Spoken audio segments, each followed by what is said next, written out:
পাহাড়ের অসীম উচ্চতাকে জয় করে আমরা চলে আসছি দীঘা, সমুদ্রের বিশালতাকে অনুধাবন করতে। একদিন এক রাতে অল্প খরচে পুরো দীঘা ভ্রমণ গল্প আপনাদের সঙ্গে শেয়ার করব এই পর্বে। কিভাবে যাবেন, কোথায় থাকবেন, কত খরচ হবে, কোথায় কোথায় ঘুরবেন, অ্যান্ড মোস্ট ইম্পর্টেন্টলি কী কী বিষয়ে সতর্ক থাকবেন। ইন্ডিয়ার বেশ কিছু জায়গায় ভ্রমণ করেছি, বাট এরকম প্রবলেমে আর কোথাও পড়তে হয়নি।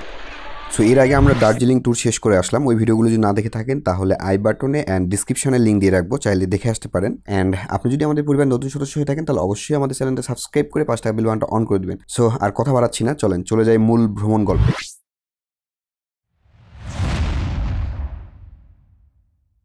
আজকে আমাদের ভ্রমণ গল্পটা শুরু হচ্ছে কলকাতার হাওড়া স্টেশন থেকে। বন্দে ভারত ট্রেনে করে রাত 10:30 আমরা হাওড়া স্টেশনে এসে পৌঁছাই। যেহেতু এখন দীঘা যাওয়ার কোনো ট্রেন নাই, সো আমরা বাসে করে দীঘা যাব, আর এর জন্য আমাদেরকে ধর্মতলা বাস স্ট্যান্ডে যেতে হবে। সাধারণত ধর্মতলা বাস স্ট্যান্ড থেকেই সব বাসগুলো ছেড়ে যায়। স্টেশনের সামনে থেকেই অনেক টোটো বা ট্যাক্সি পাবেন ধর্মতলা যাওয়ার জন্য, কিন্তু আপনারা এখান থেকে ট্যাক্সিটা ভাড়া না করে একটু সামনে 1 মিনিট হেঁটে মেন রোডে যাবেন অ্যান্ড এখান থেকে ভাড়া করার চেষ্টা করবেন।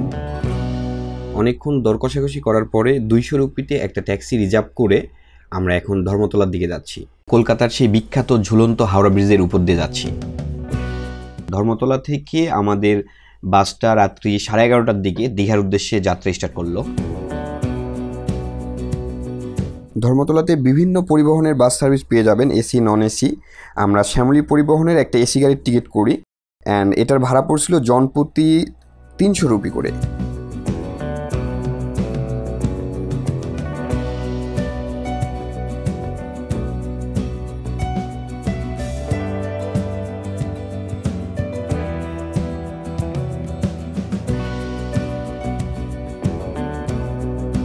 মাঝপথে 15 মিনিটের একটা যাত্রা বিরতি দিয়েছে এখানে নিউ ঘোষ হোটেল অ্যান্ড রেস্টুরেন্টের সামনে। চাইলে আপনারা এখান থেকে খাবার দাবার অ্যান্ড ওয়াশরুম ছেড়ে নিতে পারেন।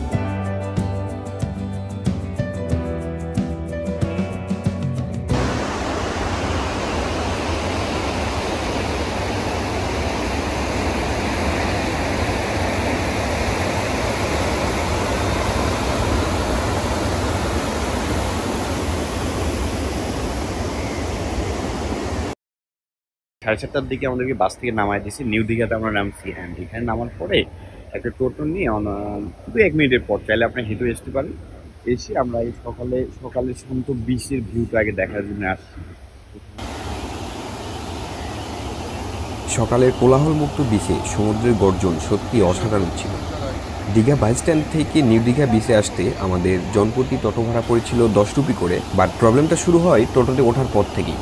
টোটোলার সাথে ব্যাপক ঝামেলা হয়, আর এই বিষয়টা দেখতে হলে আপনাদেরকে পুরো ভিডিওটা দেখতে হবে। সো পুরো ভিডিও জুড়ে অবশ্যই আমাদের সঙ্গে থাকবেন। সকালে সমুদ্রের রূপ ও সানরাইজ দেখা শেষ করে আমরা বেরিয়ে পড়েছি হোটেল খোঁজার উদ্দেশ্যে। নিউ দীঘা বিচের পাশেই অনেক হোটেল আছে, সো আপনারা আপনাদের বাজেট অনুযায়ী হোটেল নিতে পারবেন। অ্যান্ড আমরা এখন একটা হোটেল ঠিক করার পরে একটা ঘুম দিয়ে দিতে হবে, অ্যান্ড ঘুম থেকে উঠে আপনাদেরকে নিয়ে চলে যাব দীঘা বিচে স্নান করতে। Welcome from Digha. এখন আমি আমার হোটেল রুমে লিফটে উঠছি, এখন যাচ্ছি হচ্ছে সি বিচে স্নান করতে। আর আমাদের রুমটা ছিল 3 তলায়। দাদার বধূমণি নিচে হোটেলের রিসেপশন ওয়েট করছে। আমি সচরাচর মতো একটু লেট, একটা গামছা নিয়ে বুঝতে পারতেছেন সি বিচে যাচ্ছি। আমাদের রুম থেকে খুবই কম, এটা হচ্ছে আমাদের হোটেল। আর বিচ ওই যে সামনে দেখা যাচ্ছে ফাঁকা জায়গাটায়, চলো আপনি নিয়ে যান। এই রোডের আশেপাশে হোটেল আর হোটেল, হোটেল ছাড়া আর কিছু নাই। জাস্ট আমার দুই পাশে যা দেখছেন সব হোটেল। এই যে সামনে পিছনে দুই পাশে দেখেন সব শুধু হোটেল। দীঘা থেকে কলকাতা ড্রপিং আছে, গাড়ি ভাড়া পাওয়ার দর্শনীয় স্থান জন্য মন্দারমণি, তাজপুর, শঙ্করপুর, মোহনা। আচ্ছা, উদয়পুর তো আমরা যাবো। ওই আপনারা এই একটা গাড়িতে সবগুলো ঘোরাবেন? হ্যাঁ। এটার মানে ভাড়া কিরকম আসবে, মানে এই সব সাইড সিং এ মোটামুটি? টোটাল যদি আপনি ধরেন এসতে 2000 টাকা লাগে। এসতে 2000 টাকা লাগে সব, মানে সময় কিরকম লাগে? মোটামুটি 6-7 ঘন্টা লাগে। 6-7 ঘন্টা। আচ্ছা, আর এটা হচ্ছে আপনার ফোন নাম্বার? হ্যাঁ। আচ্ছা, কারো যদি প্রয়োজন হয় তাহলে আপনি এই দাদার নাম্বারে ফোন করে ভাড়া করে নিবে, মানে কথাবার্তা বলে নিতে পারবে তো? ঠিক আছে, ওকে। অ্যান্ড সোজা হচ্ছে যে সামনে হচ্ছে বিচ, 2 মিনিটের একটা হাঁটা পথ। আর এখানে নিউ দীঘাতে আমরা আছি। নিউ দীঘা, ওল্ড দীঘা, এই দুটা প্লেস সাধারণত এখন সবাই নিউ দীঘাতেই থাকে। কজ হচ্ছে ওল্ড দীঘাতে বিচে নামাটা একটু প্যারা, নিউ দীঘাতে বিচে নামা যায়, এটাই হচ্ছে প্লাস পয়েন্ট, সুবিধা। নেই, এখন নেই। বাপরে, সকালে আমরা দীঘার যে রূপ দেখলাম আর এখনকার রূপ তো পুরাই চেঞ্জ। যে হর্স রাইড আছে, বোট রাইড আছে। এটা হচ্ছে নিউ দীঘার যে পয়েন্ট, এই পয়েন্টটাতে আছি আমরা এখন। দাদা এখানে হর্স রাইড করার জন্য হর্স ভাড়া করানোর একটা চেষ্টা চলছে। কি অবস্থা দাদা? কতক্ষণ ঘুরাবা দাদা? কতক্ষণ? একজন 100 টাকা, দুজন ঘুরলে 150 টাকা। ঘুরলে 150 আর 100 কিভাবে? খালি ছবি তুললে ও খালি ছবি তুললে 100 টাকা। ও আচ্ছা আচ্ছা, এটা তো একটু বেশি। ছবিও তুলে নাও, টোটাল 150 টাকা। টোটাল 150 টাকায় হয়ে যাবে। ও 100 টাকা নাও দাদা, এই সামান্য বেশি ঘুরবো না তো। ব্যাপক লেভেলের রোদ, সিরিয়াসলি আমি তো রীতিমতো মাথায় গামছা দিয়ে আসি। আর এই যে আমার এই পরিস্থিতি, বিচে প্রচুর মানুষ। সকালবেলা যে ফিলটা পাইছি একদম শান্তশিষ্ট একটা বিচ। দীঘাতেও মানুষ ঘুরতে আসে, দূর থেকে শুরু করে ওখান থেকে ধরে বিচ শুরু হয়েছে। আর আমরা এখানে হচ্ছে নিউ দীঘাতে আছি, আর এ পাশে হচ্ছে ওল্ড দীঘা। মোটামুটি অনেক বড় স্পেস নিয়ে সবাই নামছে জলে। দাদা তো অনেকক্ষণ ধরে ফটোশুট করেন, খুব ব্যস্ত ছিল। এখন মনটা একদম ফ্রেশ। হ্যাঁ, একটু সমুদ্রের জলে একটু গা ভিজাতে হবে। সমুদ্রের জলে এখন আমরা একটু দুই ভাই গা ভিজে যাবো। আমরা এখন নামবো দীঘাতে। Let's go.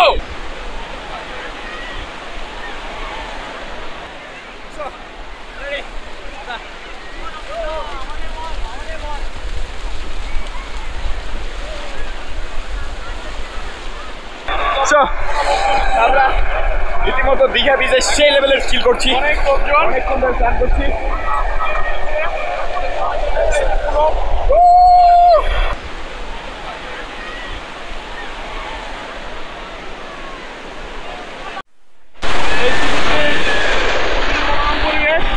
দীঘাতে পাশাপাশি 3টা পয়েন্ট আছে, new Digha, old Digha and Udaipur beach.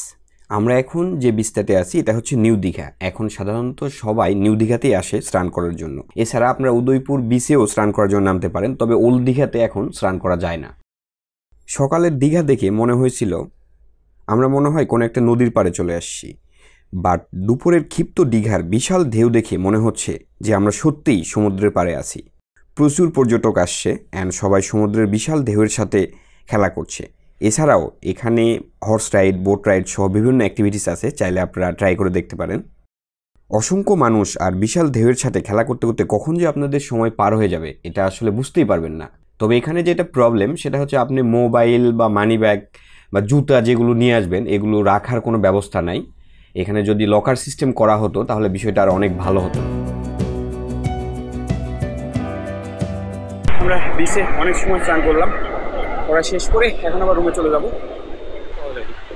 বিচের দুই পাশে এরকম বিভিন্ন দোকান, হর্স রাইড, বোট রাইড, ওই জায়গাটা যাই ঢুকে। সব মিলাই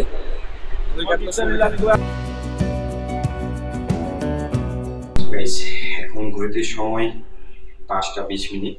বের হয়ে উদয়পুর সি বিচ অ্যান্ড হচ্ছে ওল্ড দীঘা, এই দুটো এক্সপ্লোর করে দেখাবো। চলে, এটা মেন রোড, এখানে এর পাশে হচ্ছে সি বিচ আর আমাদের একটু বালিকা দেখা যাচ্ছে। সো আমরা এখান থেকে এখন যাবো উদয়পুর বিচে। আমরা একটা টোটো নিচ্ছি, এখানে 3 জনের আমাদের ভাড়া আসবে 100 রুপি। গাড়ি ওটা কি ইয়ার একেবারে সময় লাগবে নাকি আবার? ও আচ্ছা আচ্ছা, ঠিক আছে। তো আমার টোটো না, এই যে আমরা একটা মাহিন্দ্র ট্যাক্সি পেয়ে গেছি, এটাতে করে এখন হচ্ছে আমাদের উদয়পুর বিচে দাদা নেমে দিয়ে চলে আসবে।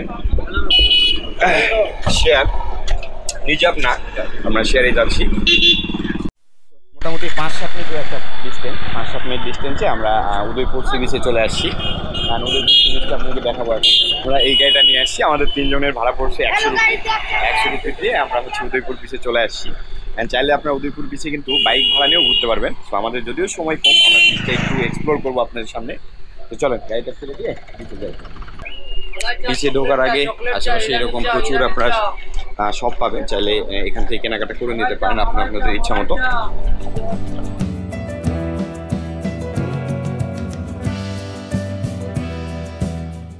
এখানে বসার জন্য সুন্দর একটা প্লেস করে দেওয়া আছে অ্যান্ড এখানে বালুর চটটা অনেক বড়। তবে সন্ধ্যা লাগার সাথে সাথে এই বিচে মানুষের চাপ কমতে শুরু করে। আমাদের আসতে একটু বেশি লেট হয়ে গেছে, তবে আপনারা অবশ্যই বিকেলে আসবেন এবং বিকেল টাইমটা এখানে স্পেন্ড করে ট্রাই করবেন। আশা করা যায় আপনাদের খারাপ লাগবে না। এখানেও বেশ কিছু রাইডের ব্যবস্থা আছে, চাইলে ট্রাই করে দেখতে পারেন। সো আমরা এখানে আর লেট না করে এখন চলে যাব ওল্ড দীঘাতে। সন্ধ্যাটা বরাদ্দ রাখবেন ওল্ড দীঘার জন্য।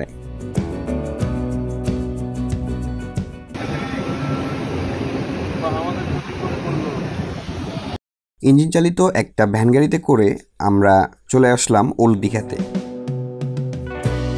অ্যাকচুয়ালি এই গাড়িটার নাম আমি নিজেও জানি না, আপনারা যদি কেউ জেনে থাকেন তাহলে অবশ্যই কমেন্ট বক্সে জানাতে ভুলে যাবেন না। ওল্ড দীঘাতে প্রবেশের মুখেই আপনাদের চোখে পড়বে বিভিন্ন কসমেটিক্স আইটেম, নিত্য প্রয়োজনীয় দ্রব্যাদি ও স্ট্রিট ফুডের দোকান।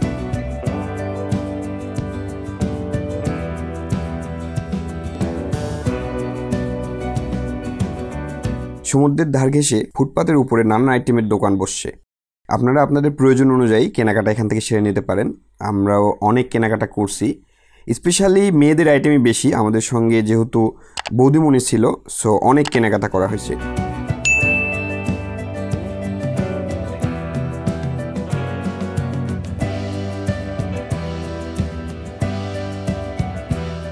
নতুন নতুন বিভিন্ন আইটেমের স্ট্রিট ফুডের দোকান আপনাদের সামনে পড়বে। সো যদি আপনারা স্ট্রিট ফুড লাভার হয়ে থাকেন তাহলে অবশ্যই ট্রাই করতে ভুলে যাবেন না। আমরা তো প্রায় মোটামুটি নতুন সব ধরনের স্ট্রিট ফুডগুলো ট্রাই করছি।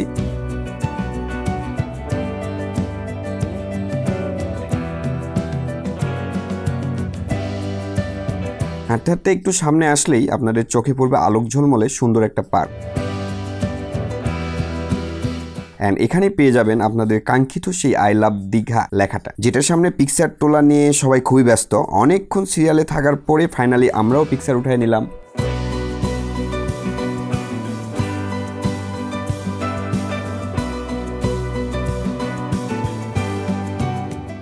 পার্কটা অনেক সুন্দর। এখানে কিছুটা সময় পার করে আমরা আবার ব্যাক করলাম নিউ দীঘার দিকে।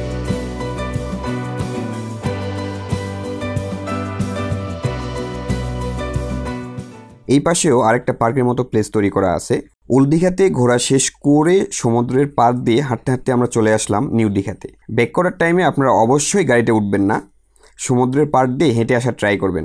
5-10 মিনিটের হাঁটা পথ, বাট ফিলটা অসাধারণ ছিল। নিউ দীঘাতে এসে আর্সালন থেকে রাতের খাবারটা শেষ করে আমরা রুমে চলে আসলাম। আজকে আমরা হচ্ছে দীঘা থেকে ব্যাক করবো। রুমটা সম্বন্ধে আপনার একটু আইডিয়া দিই। এটা হচ্ছে রুম, একটা বেড, আমি একা ছিলাম এই রুমে। অ্যান্ড একটা বেড টেবিল আছে, ফোন আছে যোগাযোগ করার জন্য। এখানে একটা সোফা দেওয়া আছে, এখানে একটা টেবিল অ্যান্ড টেলিভিশন দেওয়া আছে, দুটো চেয়ার, এসি আছে অবশ্যই। এখানে বেলকনি আছে, যদিও বেলকনি ইউজ করি নাই। সো আর হচ্ছে এই যে এখানে একটা আয়না সহ একটা ওয়ার্ড্রপ টাইপের জামা কাপড় রাখা যাবে। অ্যান্ড দুটা গ্লাস দেওয়া ছিল। আর এটা হচ্ছে ওয়াশরুম। ওয়াশরুমের কোয়ালিটি মোটামুটি এরকম, খারাপ না। সো এই রুমটার ভাড়া পড়ছে আমাদের কাছে 1500 রুপি। সবচেয়ে বড় প্রবলেম হচ্ছে দীঘাতে চেক আউট টাইম সকাল 9টা। সো মোটামুটি রেডি, দেখতে পাচ্ছেন। তারপরে একটু দেখেন, এই যে সো মোটামুটি রেডি। এখন আমরা চলে যাবো দীঘা স্টেশনে। আমাদের ট্রেন টিকিট আগে থেকে বুক করা আছে। এটা হচ্ছে হোটেলের লবি, এটা যথেষ্ট ডেকোরেটেড। ঠিক আছে। সো এখানে এসে আপনি সবসময় থাকেন এখানে?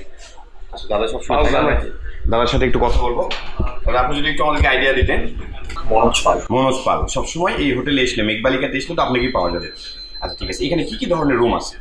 এখানে আমাদের মূলত 4টি ক্যাটাগরি রুম রয়েছে। সব থেকে লো প্রাইস রুম হচ্ছে স্ট্যান্ডার্ড এসি রুম, যেটা আমাদের অ্যাকচুয়ালি প্রাইস হচ্ছে 2464 থেকে। আচ্ছা, ইনক্লুডিং জিএসটি উইথ ব্রেকফাস্ট। ওটা আমাদের অ্যাকচুয়ালি টাইম। আচ্ছা, এবার মার্কেট অনুযায়ী ওটা অনেক সময় ডিসকাউন্ট থাকে। ডিসকাউন্টটা যখন দেওয়া হয় তখন আমাদের ব্রেকফাস্টটা থাকে না। আর রয়েছে এক্সিকিউটিভ এসি। আচ্ছা, যেটা আমাদের হোটেলের ফ্রন্ট সাইড থেকে রুম পড়ছে। ওটার অ্যাকচুয়ালি টাইম হচ্ছে আমাদের 3360। আচ্ছা, ওটার মধ্যে আপনার ইনক্লুডিং জিএসটি। ওকে। ওটাও সেম, আপনার সিজন অনুযায়ী আপনার ডিসকাউন্ট থাকে। ওরা আপে হবে না, 3360 ডাউন হবে না, ডাউন রেটটা। আচ্ছা, ওর উপরে হচ্ছে 4 বেড ডিলাক্স। আপনি 5 থেকে 6 জন পর্যন্ত শেয়ার করতে পারবো। ওটার প্রাইস রয়েছে আপনার 3700। ওকে, ওটাও আপনার ইনক্লুডিং জিএসটি উইথ 4 থেকে 5 জনের ব্রেকফাস্ট। তারপরে আছে আমাদের সুইট এসি। ওটার প্রাইস হয়েছে আপনার 4144, ওটাও ইনক্লুডিং জিএসটি উইথ ব্রেকফাস্ট। আচ্ছা, আমরা আগে থেকে চাইলে ফোন দিয়ে কি আসতে, মানে ফোন দিয়ে রুম বুক করতে পারবো? আচ্ছা, তাহলে একটু কন্ট্যাক্ট নাম্বারটা যদি বলে দিতেন। বলেন। কন্ট্যাক্ট নাম্বার হচ্ছে 9830487035। ওকে, ঠিক আছে। দাদাকে সবসময় এখানে আসলে পাবেন। আর আজকে আমরা হোটেল থেকে চেক আউট করে বের হয়ে যাচ্ছি। তো এখানে চেক আউট টাইমটা কি এই পরিবেশ অনুযায়ী 9টায় করা হয়েছে? অ্যাকচুয়ালি দীঘাতে ফার্স্ট ট্রেন হচ্ছে সকাল 10টায় ইন করে, এই কারণে এই হিসাবে চেকিং টাইম সব হোটেলেই আমি শুনলাম 9টার সময়। 9টার সময় চেক করবে। আচ্ছা, ঠিক আছে। ওকে দাদা, আমরা তাহলে চলে যাচ্ছি আজকে। আমরা এখানে এক রাত ছিলাম, আর এটা হচ্ছে হোটেলের লবি। সো আপনারা চাইলে আমি ভিডিও ডেসক্রিপশনে ফোন নাম্বার অ্যাড্রেস দিয়ে দেবো। আর হোটেলের পরিবেশটা খুবই ভালো ছিল। আশেপাশে অনেক হোটেলে আমরা দেখেছি সকাল আমরা ভোর 5টা থেকে 7টা অবধি পর্যন্ত প্রায় 2 ঘন্টার অনেক হোটেল দেখেছি, কিন্তু কোনো হোটেলই পছন্দ হয়নি। শুধু মেঘবালিকাতে এসে রুমগুলো দেখার পর রুমগুলো এত সুন্দর মনে হয়েছে যে না, দীঘাতে আসলে আপনি অবশ্যই মেঘবালিকা ট্রাই করতে পারেন। সো অ্যান্ড হচ্ছে এদের সঙ্গে রেস্টুরেন্ট আছে, চাইলে আপনার রেস্টুরেন্টে খাবার অর্ডার করতে পারেন। আমরা গতকাল রেস্টুরেন্টে খাওয়া দাওয়া করছি। অ্যান্ড পুরোটা এটা হচ্ছে হোটেলের লবি, চাইলে এখানে বসে কিছুক্ষণ রেস্ট করতে পারেন। দাদা, মেঘবালিকার লোকেশনটা একটু বলে দাও, কিভাবে আসবে? মেঘবালিকার লোকেশন হচ্ছে, এটা হচ্ছে আপনার নিউ দীঘায় পড়ছে। নিউ দীঘায় পড়ছে। আপনি স্টেশন থেকে নামলে ওখান থেকে অনেক রকম অটো টোটো ভ্যান পাওয়া যায়। আমাদেরকে বললেই যে মেঘবালিকা, ডাইরেক্ট মেঘবালিকা বললে নিয়ে চলে আসবে। আর এখান থেকে তো সি বিচ আমাদের হাঁটা পথ 2 কিলোমিটারের মধ্যে 2 থেকে 2.5 মিনিট লাগে। ওকে, হচ্ছে পুরো হোটেলের ভিউটা। আমরা 3তলাতে ছিলাম। আর এখান থেকে এই পাশে যদি যাই, ওই যে সামনে দেখা যাচ্ছে সমুদ্র সৈকত, সি বিচ। মোটামুটি 2 মিনিট লাগে যাইতে। যথেষ্ট ভালো সুইট একটা লোকেশন, এবং হোটেলের পরিবেশটা অনেক সুন্দর লাগছে আমাদের কাছে। সো গাইস, এখন আমি আপনাদেরকে সতর্ক থাকার যে কথাটা বলছিলাম ভিডিওর শুরুতে, সে বিষয়ে একটু আলোচনা করব। সো আমাদের সাথে অ্যাকচুয়ালি কী ঘটেছিল। সো আমরা হচ্ছে ভোর 4টা 4:30টায় দীঘা বাস স্ট্যান্ডে নামার পরে একটা টোটো নিয়ে আমরা নিউ দীঘা সি বিচে আসি। সো আমি আগেই শুনে নিয়েছিলাম যে এখানে দালালের একটা প্রবলেম আছে, যার কারণে আমরা এসে আমাদের প্ল্যান ছিল যে আমরা বিচের ধারে বসে থাকবো, সকালের বিচটা দেখবো অ্যান্ড সানরাইজ দেখবো। দেন সকাল হলে সব হোটেল খুললে আমরা হোটেল ভাড়া করব, নিজেরা ভাড়া করব। কিন্তু প্রবলেম যেটা হয়েছে, যে টোটোওয়ালা আমাদেরকে সঙ্গে করে নিয়ে আসছে, তাকে কোনোভাবেই আমরা পিছু ছাড়াইতে পারছিলাম না। আপনারা আমাদের সঙ্গে চলেন, আমি হচ্ছে আপনাদেরকে বেটার কোয়ালিটির হোটেল দিব, উইথ সুইমিং পুল, প্রাইস কম। রাস্তার মধ্যে একটা বড় ভাই আমাকে বলছিল, প্লাস আমার ইন্ডিয়ার যে মামা আছে তাদের কাছ থেকে আমি শুনছিলাম যেখানে অনেক দালাল। সো যার কারণে আমরা তার সঙ্গে যাইতে রাজি হই নাই। তারপর তার রিকোয়েস্টের জেরে আমরা কিন্তু 2-1টা হোটেল তার সঙ্গে দেখছি। দেখার পরে আমাদেরকে ভালো লাগেনি। আমরা তাকে বললাম যে ঠিক আছে, ওকে, আপনি চলে যান, আমরা এখন সি বিচে একটু বসবো, সকালের সি বিচটা দেখবো, দেন আমরা রিল্যাক্সে গিয়ে হোটেল ভাড়া করব। কিন্তু তাকে কোনোভাবেই আমরা পিছু ছাড়াইতে পারছিলাম না। আমরা সি বিচে গিয়ে বসছি, সে আমাদের পিছন ঘুরতেছে, ওখানেই দাঁড়াইছিল। ইভেন আমি লক্ষ্য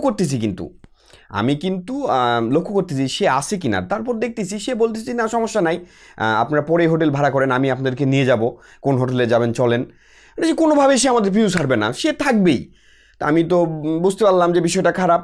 তখন আমরা কি করলাম, সি বিচে গিয়ে বসে বললাম। আমরা মোটামুটি আধা ঘন্টা 1 ঘন্টা বসে থাকার পর, 1 আওয়ার বসে থাকার পর আমি পিছনে লক্ষ্য করে দেখি সি বিচের ধারে দাঁড়ায় আছে আমাদের জন্যে। তাহলে চিন্তা করেন, সে 1-1.5 ঘন্টা ধরে আমাদের পিছনে বসে আছে, তাহলে তার উদ্দেশ্য কী? ভাড়া কিন্তু সে 10 রুপি করে নিছে পার পার্সন। আমরা 3 জন ছিলাম, 30 রুপি ভাড়া দিছি তাকে দীঘা বাস স্ট্যান্ড থেকে নিউ দীঘা সি বিচে আসার জন্যে। কিন্তু সে 2 ঘন্টা যাবত, ফাইনালি আমরা 2 ঘন্টা বসে থাকার পরে দেখি 2 ঘন্টা সে সি বিচের ধারে বসেছিল। তার একটাই উদ্দেশ্য, সে আমাদেরকে হোটেল ঠিক করে দিবে। কিন্তু আমরা তার কাছ থেকে কেন হোটেল ঠিক করে নিব? আমরা আমাদের মতো দেখব, আমাদের কাছে যেটা ভালো মনে হবে, যেটা বাজেট ফ্রেন্ডলি মনে হবে, আমরা সেই হোটেলটা ভাড়া করব।